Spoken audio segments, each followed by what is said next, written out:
ડીસા ખાતે rotary club divine દ્વારા મહેંદી સ્પર્ધાનું આયોજન રાખવામાં આવ્યું હતું, જેમાં 50 જેટલી મહિલાઓએ ભાગ લીધો હતો અને શ્રેષ્ઠ મહેંદી ડિઝાઇન બનાવનાર 3 મહિલાઓને ઇનામ આપી પ્રોત્સાહિત કરવામાં આવ્યા હતા।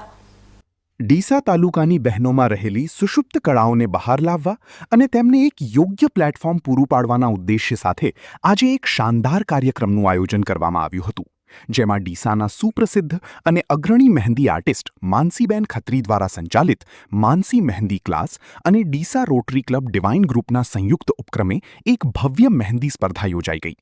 આ સ્પર્ધામાં તાલુકાભરમાંથી આવેલી 50થી પણ વધારે ઉત્સાહી બહેનોએ ઉત્સાહભેર ભાગ લીધો હતો અને કાર્યક્રમને સફળ બનાવ્યો હતો।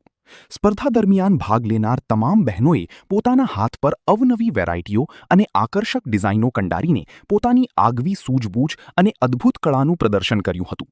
પરંપરાગત ડિઝાઇનથી લઈને આધુનિક કળાનો સમન્વય બહેનોના હાથ પર નિખરી ઉઠ્યો હતો। સ્પર્ધાના અંતે તમામ ડિઝાઇનોનું ઝીણવટભર્યું નિરીક્ષણ આ ક્ષેત્રમાં 12 વર્ષનો બહોળો અનુભવ ધરાવતા સુપર મહેંદી આર્ટિસ્ટ માનસીબેન ખત્રી દ્વારા કરવામાં આવ્યું હતું। કળાની બારીકાઈ ચકાસ્યા બાદ ન્યાયિક રીતે વિજેતાઓના નામ જાહેર કરાયા હતા।